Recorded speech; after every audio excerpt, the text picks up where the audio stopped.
Guys, welcome back to my channel, Elizabeth Oboro. My name is Elizabeth. Today is a new month, like we're in the month of November, so happy new month, guys. Hope September was great for you and hope you were able to achieve those things you wanted to do.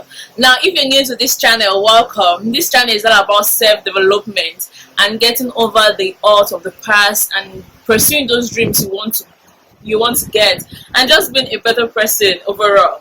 Now, this month I'm going to try a new thing. I thought it would be nice and fun if we start to do themes for each month. So let me know in the comment section if that's something you'd be interested in. This month I thought, since it's the end of the month, we should do something about old goals and new zeal, because the truth is, when it comes to goals that we've really quit so many times, or things that have not worked out and we're still hoping on them to work out, it's really necessary for us to have an extra push, extra zeal to make sure that these goals are actually achieved before the end of the year. So if you have any old goals that you're pursuing but you don't really know how it's going to get done because you're tired, you're stressed, welcome to turning tiredness into productivity. Let's get started. It's so natural and it's so human for us to get tired over so many things that are happening.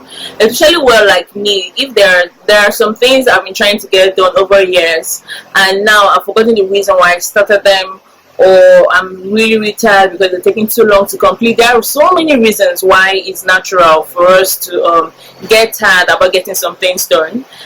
Maybe not even for long-term projects like myself, as I refer to. Sometimes it might be maybe an assignment was given to you at work and you're already tired, or you're tired of going to work, you're tired of being in school. There's so many reasons why you get tired.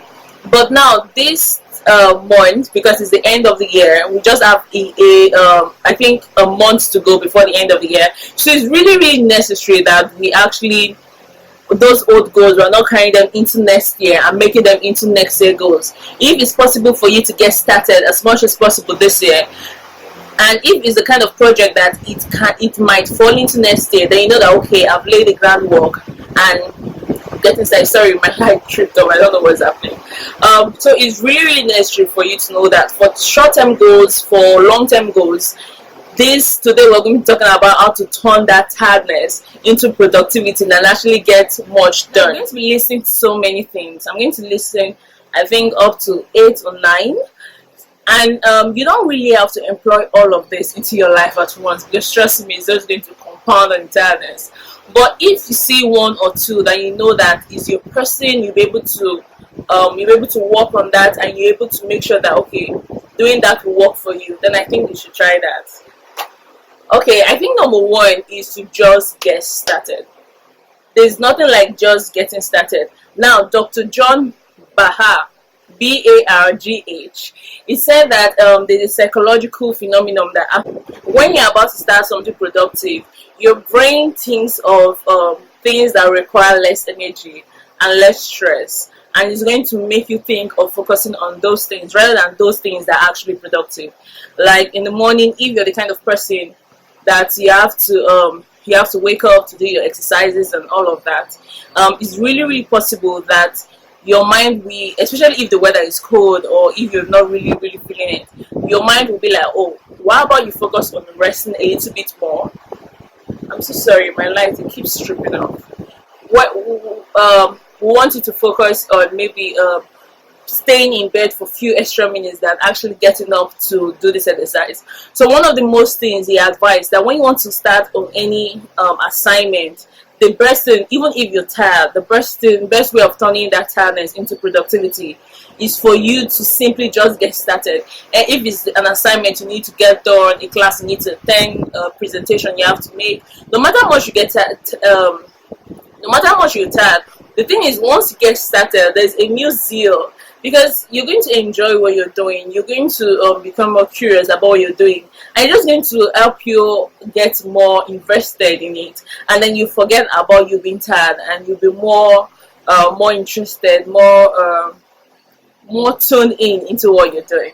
Now number two is, don't be too down on yourself. You can't be too down on yourself, because the moment you too down on yourself, then you go into a negative space where instead of you actually working, you're blaming yourself, and that is just wasted time to me.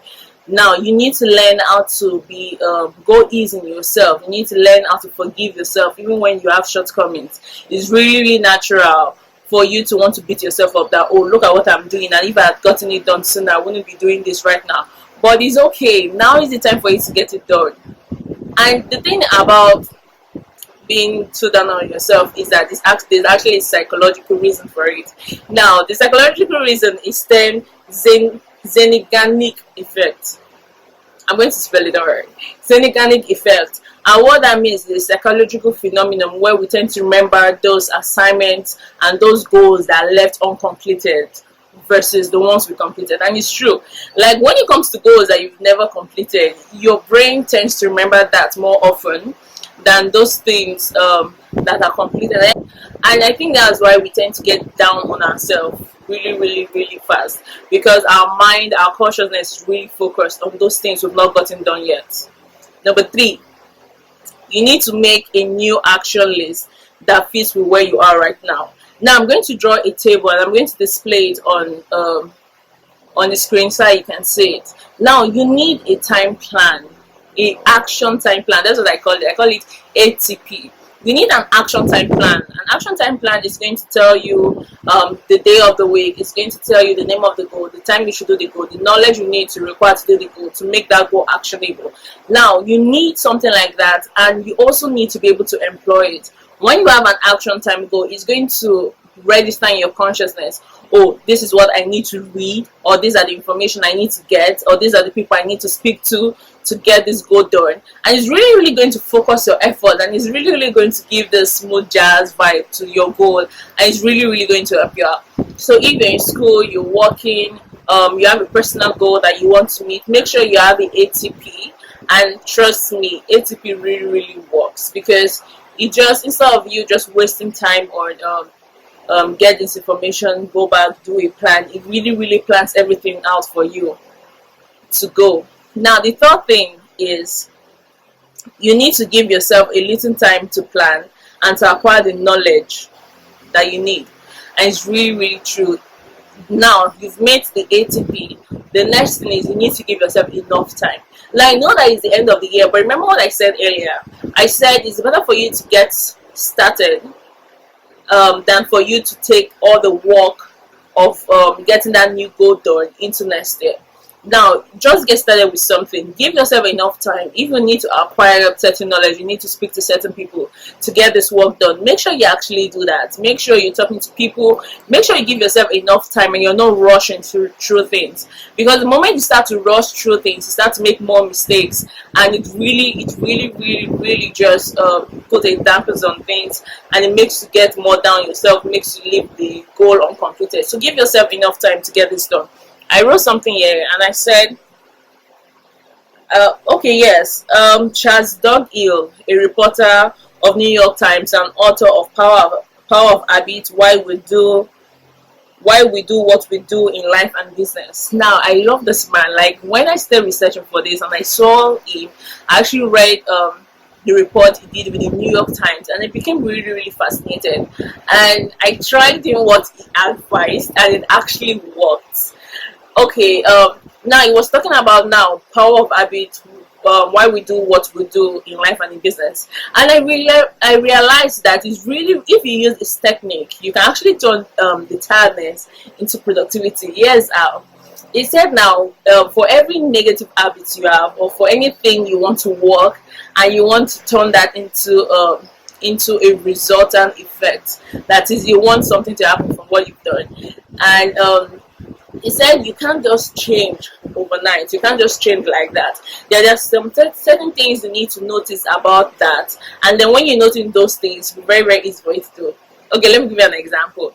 He said if you want to quit smoking, for instance, or if you want to read a new book, or if you want to stop taking so much coffee, or whatever it is you want to stop, or whatever it is you want to start, that number one, you don't just decide that you have to stop that way. It's going to be more difficult that way. But if you actually notice, number one, why do I crave coffee? Why do I crave a stick to smoke? Like when you find out why you want to do those things, now that is one effect. Then it spoke about the time of day, that like what time of day do I want to do this, the setting place, the presence of other people, a particular emotion, a kind of set of behaviors that become ritualized. It spoke on keystone habits, that the reason why we're doing some things is not just because of that thing, but it's because of the emotion, it's because of the feeling that we get from doing those things. It can also be because of the people we are around. It can be because of so many things. So he said, make sure that when you want to stop something, you want to start something, take your time. Really notice, okay, why do I do these things? What emotion am I trying to get out of it? And if I substitute this with something else, will I get the same emotion? Will I get the same satisfaction?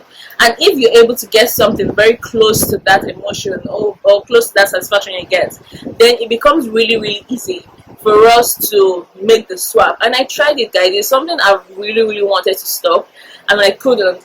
But then I discovered that, okay, I use this app, and then I was able to get a more productive app to replace it.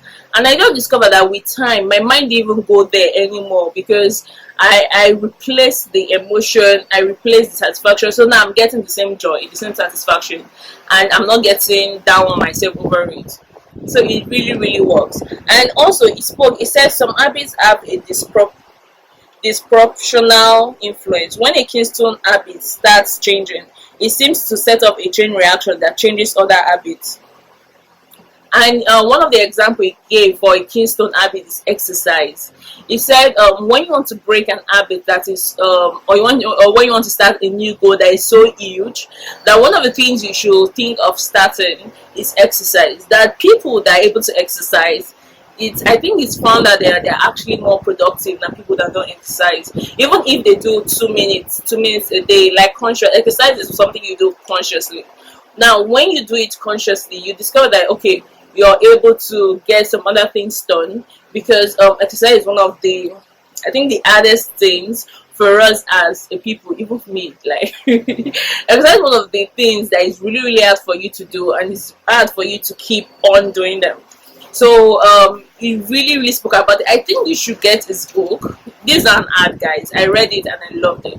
I think you should get his book. I think you should, if you can afford this book, you can go online and read the reviews, or read the interview he gave with the New York Times. That is also very detailed. You find so many information about him, Charles Duhigg, and about the power of habits, why we do what we do in life and business. And you discover that when you read what he advised, and you'll be able to actually ration that into your life, into your career, into your business, into your personal goals, and you discover that you'll be able to get things done.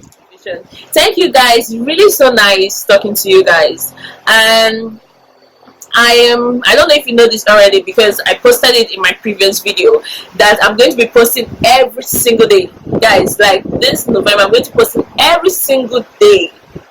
By evening, I'm going to be uploading a video before 6 p.m. West African time. I'm going to be uploading a video, so make sure that you check. By 6 p.m. there will always be a new video online for you. I'm going to be posting every single day, so make sure you're following this channel. Make sure that you click the notification beside the subscribe icon, and make sure that you get this done. If you're someone that you're looking for ways to work on old goals, welcome to the family, because myself, I'm working on old goals, and one of them is even me and this YouTube channel, because YouTube is something I really, really love, and for a long time it's really one of the things I really wanted to get started in. So now I'm really, really happy that I've started, and not started, but I've really, really got my framework down, and I've really, really done the work, and it's so happy. I really enjoy talking to you guys. Like, sincerely, it's one of my best things to do.